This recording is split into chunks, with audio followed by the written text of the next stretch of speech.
Bueno, moi bo día a todos e a todas. En primeiro lugar, quero trasladar o pésame dende a familia do Partido Popular de Galicia polo falecemento de Xesús Pérez Varela. Como saben, foi conselleiro da Cultura durante unha década do goberno do noso expresidente don Manuel Fraga, que tamén fixo onte 13 anos do seu pasamento. Dende o Partido Popular de Galicia mandamoslle unha aperta e todo o noso cariño á familia de Xesús Pérez Varela, a todos os seus seres queridos. Lembrámolo como unha persona clave para Galicia nun momento clave de apertura do mundo, de apertura ao mundo da nosa comunidade a través do Xacobeo, da Cidade da Cultura ou a Corporación de Radio e Televisión de Galicia. Para todos os seus queridos, todo o noso cariño. Ben, está claro que España debe parecerse máis a Galicia e adoptar o noso modelo de política útil e centrada nos problemas reais da xente, a política que serve do Partido Popular.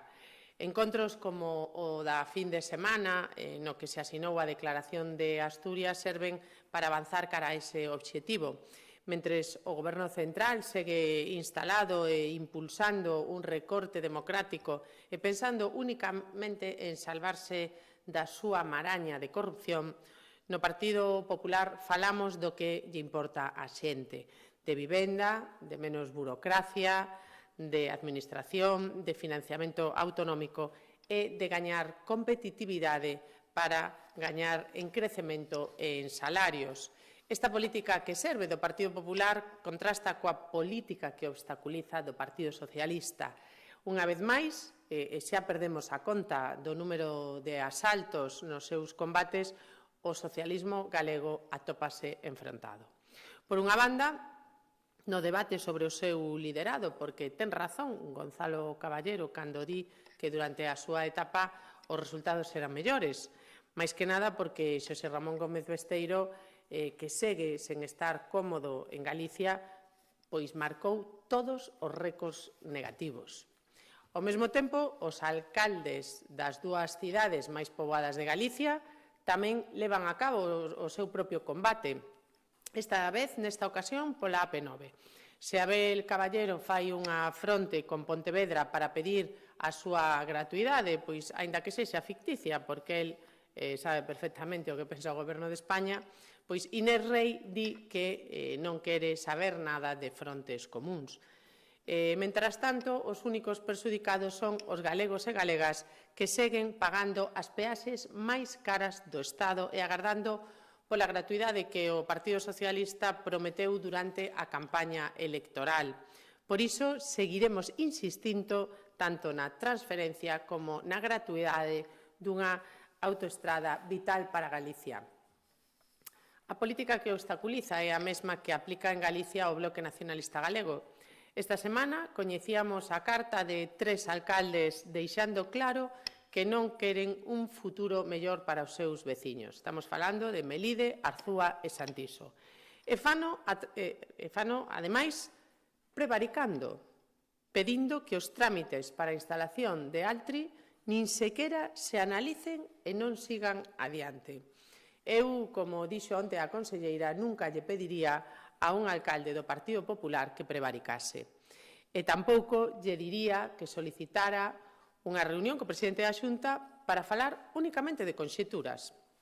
Pero o que sí lle pido aos nosos alcaldes e alcaldesas é que sexan sensatos e que acheguen riqueza aos seus municipios e, por suposto, que en ningún caso perdan oportunidades. En pouco máis de un mes, o próximo 18 de febreiro, vaise cumprir un ano do cambio de opinión do Bloque Nacionalista Galego respecto a este proxecto e, polo tanto, do inicio da súa vinganza política. Porque non hai outra razón que isa, unha vinganza política por perder as eleccións cando un proxecto está sendo analizado minuciosamente polos técnicos da Xunta. En ningún momento sairá adiante se non cumpre con toda a normativa medioambiental. O independentismo galego e os seus satélites están sempre enrocados no non a calquera proxecto industrial. Non lles preocupan os galegos E tampouco lle preocupan as galegas e tampouco lle preocupa o emprego. Só están preocupados pola súa ideoloxía. Por iso, fronte a esa vinganza política e a ese resentimento de Ana Pontón, o Partido Popular de Galicia quere mostrar o seu apoio maioritario porque creemos no emprego ben pagado, creemos no emprego de calidade e necesario para Galicia e especialmente nas zonas rurais. Pola miña parte, máis nada, estou á súa disposición se queren facer algunha pregunta.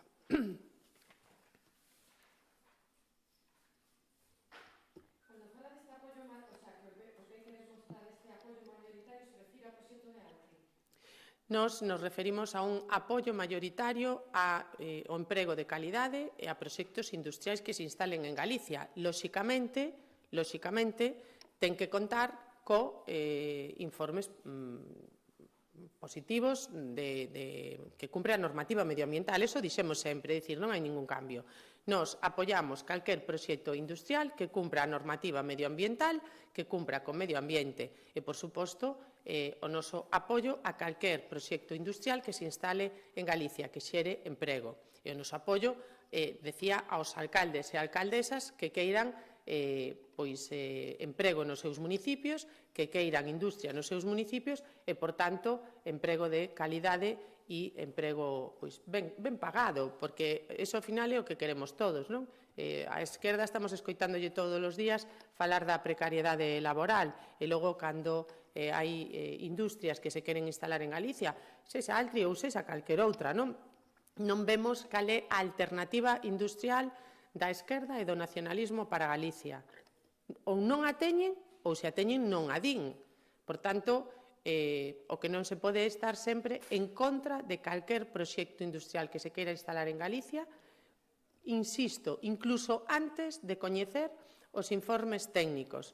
E, como decía, estes tres alcaldes o que están propoñendo é que se prevarique, porque non se pode rexeitar un proxecto se non se agarda a que haxa os informes técnicos que o avalen ou que digan que non cumpre ca normativa. Eu entendo que estes tres alcaldes nos seus concellos, cando dan unha licencia, supoño que a darán ou a denegarán en base aos informes técnicos, as ordenanzas e a normativa aplicable.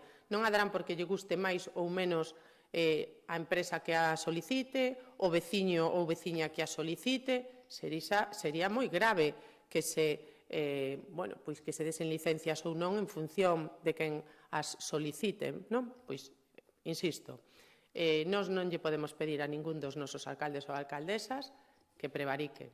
E tampouco imos consentir que haxe alcaldes que lle pidan á Xunta de Galicia que prevarique. En ese sentido, decía que o apoio do Partido Popular de Galicia é a creación de emprego e a instalación de industrias que cumpran ca normativa medioambiental. Por si me expresei mal ao principio, que igual... Perdón,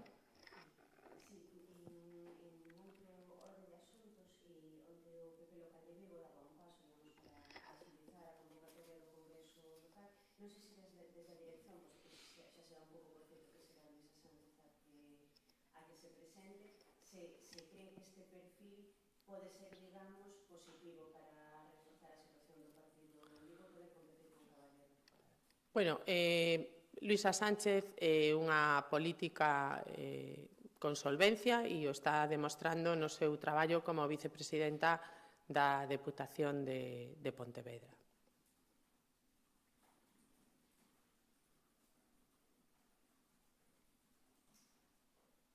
Ben, moitísimas gracias.